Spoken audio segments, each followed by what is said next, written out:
యెహెజ్కేలు 41వ అధ్యాయము. తరువాత అతడు నన్ను ఆలయమునకు తోడుకొని వచ్చి దాని స్తంభములను కొలిచెను. ఇరుప్రక్కల అవి 6 మూరలాయెను. ఇది గుడారపు వెడల్పు, వాకిలి వెడల్పు 10 మూరలు. తలుపు ఇరుప్రక్కల 5 మూరలు. దాని నిడివిని కొలవగా 40 మూరలు, దాని వెడల్పు 20 మూరలు. అతడు లోపలికి పోయి వాకిలి స్తంభమును కొలువగా 2 మూరలాయెను. వాకిలి 6 మూరలు, వెడల్పు 7 మూరలు. ఇది అతి పరిశుద్ధ స్థలమని చెప్పి దాని నిడివిని కొలవగా 20 మూరలను, ఆలయమునకును దానికిని మధ్య వెడల్పు 20 మూరలు నాయెను. తరువాత అతడు మందిరపు గోడను కొలువగా 6 మూరలాయెను. మందిరపు ప్రక్కలనున్న మేడ గదులను కొలువగా 4 మూరలాయెను. ఈ మేడగదులు 3 అంతస్తులు గలవి. ఇలాగున 30 గదులుండెను. ఇవి మేడ గదుల చోటున మందిరమునకు చుట్టూ కట్టబడిన గోడతో కలిసి ఉండెను. ఇవి మందిరపు గోడను ఆనుకొని ఉన్నట్టుండి ఆనుకొనక ఉండెను. ఆ గోడ మేడ గదులకు ఎక్కిన కొలది అవి మరీ వెడల్పుగా పెరిగాను. పైకెక్కిన కొలది మందిరము చుట్టూ నున్న ఈ మేడ గదుల అంతస్తులు మరి వెడల్పగుచుండెను. గనుక మందిరపు పైభాగము మరి వెడల్పుగా ఉండెను.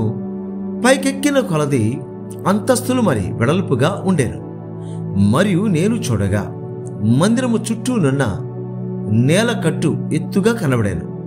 ఎలయనగా ఆ మేడ గదులకు 6 పెద్ద మూరలు గల పునాది ఉండెను.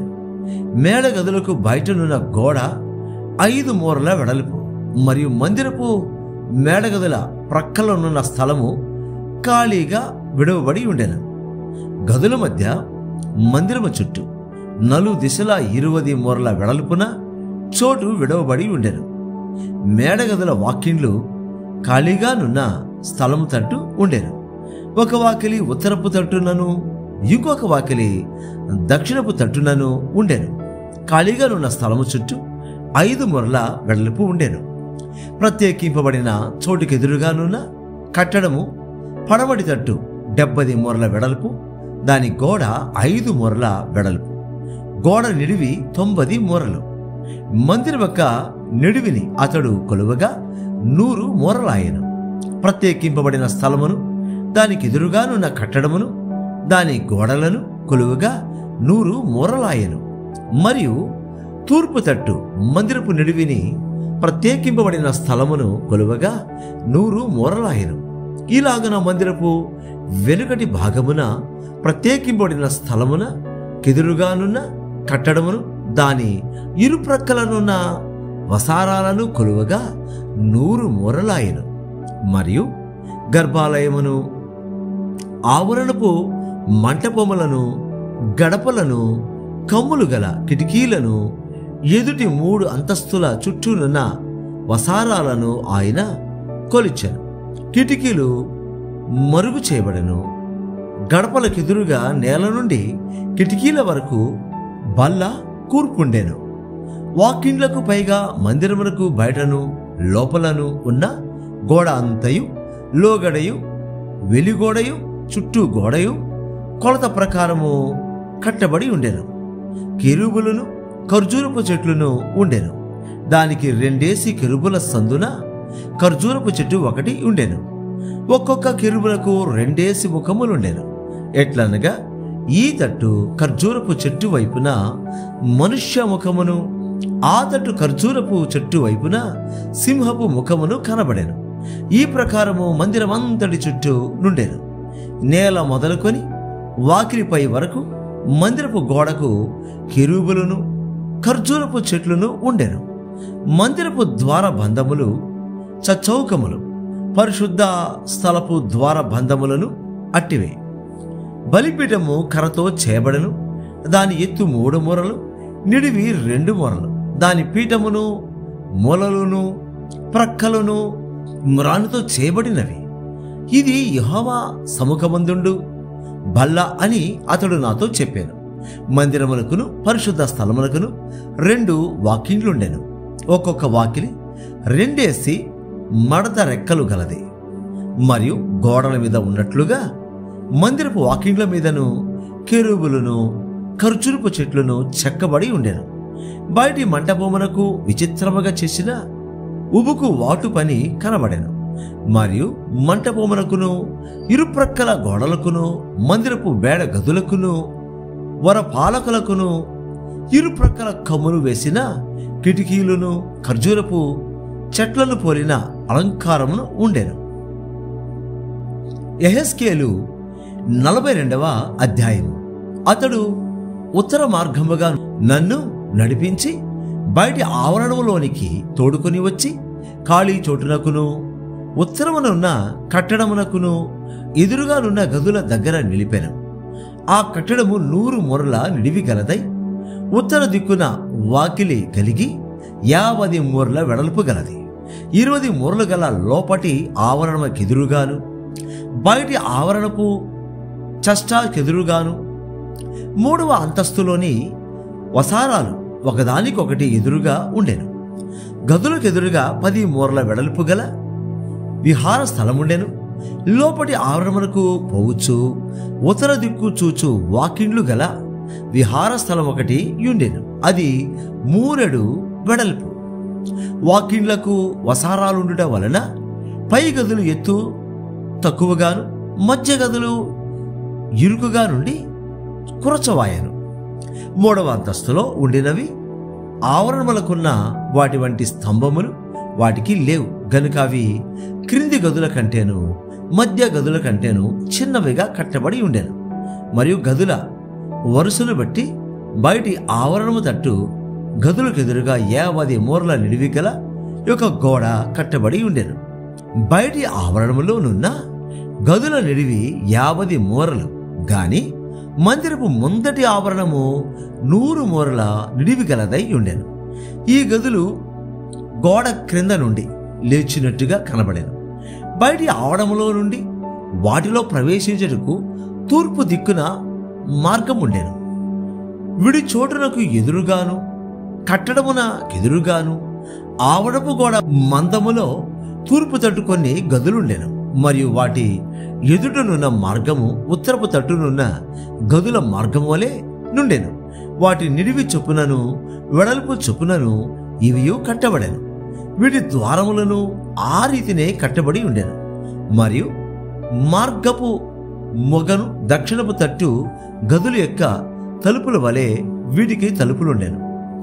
ఆ మార్గము ఆవరణంలోనికి పోవు ఒకనికి తూర్పుగా నున్న గోడ ఎదుటనే ఉండెను. అప్పుడు ఆయన నాతో ఇట్లా నేను నిడివి చోటునకు ఎదురుగానున్న ఉత్తరపు గదులను దక్షిణపు గదులను ప్రతిష్ఠితములైనవి. వాటిలోనే యెహోవా సన్నిధికి వచ్చు యాజకులు అతి పరిశుద్ధ వస్తువులను భుజించెదరు. అక్కడ వారు అతి పరిశుద్ధ వస్తువులను అనగా నైవేద్యమును పాప పరిహారార్థ బలి పశు మాంసమును అపరాధ పరిహారార్థ బలి పశు మాంసమును ఉంచెదరు. ఆ స్థలము అతి పరిశుద్ధము. యాజకులు లోపల ప్రవేశించినప్పుడు పరిశుద్ధ స్థలమును విడిచి బయటి ఆవరణలోనికి పోక అక్కడనే తాము పరిచర్య చేయు వస్త్రములను ఉంచవలెను. అవి ప్రతిష్ఠితములైనవి గనుక జనుల సంబంధమైన దేనినైనను వారు ముట్టునప్పుడు వారు వేరు బట్టలు ధరించుకొనవలెను. అతడు లోపటి మందిరమును కొలుచుట ముగించి నన్ను బయటికి తోడుకొని తూర్పు తట్టు చూచు గుమ్మమునకు వచ్చి చుట్టూను కొలిచెను. తూర్పు దిశను చుట్టూను కొలకర్రతో కొలువగా 500 భారాలాయెను. ఉత్తర దిశను చుట్టూను కొలకర్రతో కొలువగా 500 భారలను, దక్షిణ దిశను కొలకర్రతో కొలువగా 500 భారలను, పశ్చిమ దిశను తిరిగి కొలకర్రతో కొలువగా 500 భారలను తేలెను. 4 తట్లు అతడు కొలిచెను. ప్రతిష్ఠితమైన స్థలమును ప్రతిష్ఠితము కాని స్థలము నుండి ప్రత్యేకపరచుటకై దాని చుట్టూ 4 దిశల 500 భారలు గల చచ్చౌకపు గోడ కట్టబడి ఉండెను. యెహెజ్కేలు 43వ అధ్యాయము. తరువాత అతడు తూర్పు తట్టు చూచు గుమ్మమునకు నన్ను తోడుకొని రాగా ఇశ్రాయేలీయుల దేవుని ప్రభావము తూర్పు దిక్కున కనబడాను. దాని నుండి పుట్టిన ధ్వని విస్తార జలముల ధ్వని వలె వినబడాను. ఆయన ప్రకాశము చేత భూమి ప్రజ్వరిల్లెను. నాకు కనబడు దర్శనము పట్టణమును నాశనము చెడుకై నేను రాగా నాకు కనబడిన దర్శనమోలే నుండెను. మరియు కెబారు నది దగ్గర నాకు కనబడిన దర్శనము వంటి దర్శనములు నాకు కనబడగా నేను సాగిలబడితిని. తూర్పు తట్టు చూచు గుమ్మపు మార్గమున యెహోవా తేజోమహిమ మందిరములోనికి ప్రవేశించెను. ఆత్మ నన్ను ఎత్తి లోపలి ఆవరణములోనికి తీసుకొని రాగా యెహోవా తేజోమహిమతో మందిరము నిండి ఉండెను. మందిరములో నుండి ఒకడు నాతో మాట్లాడినట్టు నాకు శబ్దము వినబడెను. అప్పుడు నా యొద్ద నిలిచినవాడు నాతో ఇట్లా నేను, నరపుత్రుడా, ఇది నా గద్దె స్థలము, నా పాదపీఠము. ఇక్కడ నేను ఇశ్రాయేలీయుల మధ్య నిత్యమును నివసించదను. వారి ఇకను జరత్వము చేసి తమ రాజుల కళేబరములకు ఉన్నత స్థలములను కట్టి తామైనను తమ రాజులైనను నా పరిశుద్ధ నామమును అపవిత్రపరచక యుందురు. నాకును వారికిని మధ్య గోడ మాత్రముంచి నా గడప దగ్గర వారి స్థలముల గడపలను, నా ద్వార బంధముల దగ్గర వారి ద్వార బంధములను కట్టి తాము చేసిన హేయక్రియల చేత నా పరిశుద్ధ నామమునకు దూషణ కలుగుటకై వారు హేతువులైరి గనుక నేను కోపావేశుడనై వారిని నాశనము చేసి తిని. వారు జారత్వము మాని తమ రాజుల కళేబరములను నా యుద్ధ నుండి దూరమునకు కొనిపోయిన ఎడల వారి మధ్యను నేనెల్లప్పుడూ నివసించను. కాబట్టి నరపుత్రుడా, ఇశ్రాయేలీయులు తాము చేసిన దోషములను బట్టి సిగ్గుపడినట్లు నా మందిరమును వారికి చూపించుము. వారు దాని వైఖరిని కనిపెట్టవలెను.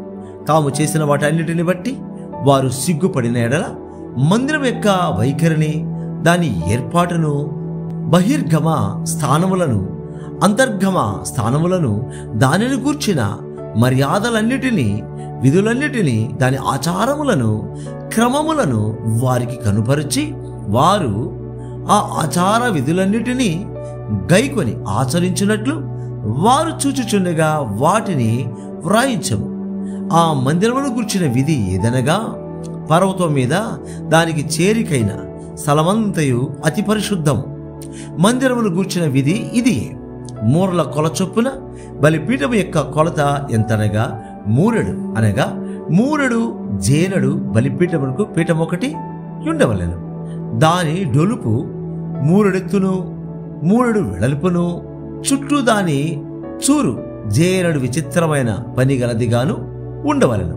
నేల మీద కట్టబడిన డొలుపు మొదలుకొని క్రింది చూరు వరకును ఎత్తు 2 మూరలు, వెడల్పు 3 మరియు చిన్న చూరు మొదలుకొని పెద్ద చూరు వరకు 4 మూరలు, దాని వెడల్పు 3. దేవుని కొండయను భాగము 4 మూరలు. దేవాగ్ని గుండము నుండి పైకి 4 కొమ్ములు ఉండేను. దేవాగ్ని గుండము 12 మూరల కొలత గలదై చౌకముగా నుండెను.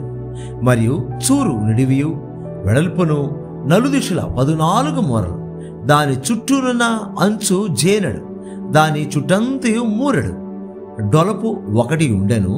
దానికున్న మెట్లు తూర్పు తట్టుండెను. మరి అతడు నాతో ఇట్లా నేను, నరపుత్రుడా, ప్రభైన యెహోవా సెలవిచ్చినదేమనగా, ఈ బలిపీఠము కట్టబడిన పిమ్మట దాని మీద రక్తము చల్లి దహన బలులు అర్పించుటకై విధులను బట్టి ఇలాగున జరిగింపవలెను. ప్రభువు యెహోవా సెలవిచ్చినదేమనగా, పరిచర్య చేయుటకై నా సన్నిధికి వచ్చు సాదోకు సంతానపు లేవీయులకు యాజకులకు పాప పరిహారార్థ బలి అర్పించుటకై కోడెను ఇయ్యవలెను. వారు దాన్ని తీసుకొని పాప పరిహారార్థ బలిగా నర్పించి బలిపీఠమునకు ప్రాయశ్చిత్తము చేయుటకై దాని రక్తములు కొంచెము తీసి దాని 4 కొమ్ముల మీదను, చూరు యొక్క 4 మూలల మీదను, చుట్టూనున్న అంచు మీదను చమరవలెను. తరువాత పాప పరిహారార్థ బలియగు ఎద్దును తీసి పరిశుద్ధ స్థలము అవతల మందిరమునకు చేరిన నిర్ణయ స్థలములో దానిని దహనము చేయవలెను. రెండవ దినమున పాప పరిహారార్థ బలిగా నిర్దోషమైన యొక్క మేకపిల్లను అర్పింపవలెను. కోడె చేతను బలిపీఠమునకు పాప పరిహారము చేసినట్లు మేకపిల్ల చేతను పాప పరిహారము చేయవలెను.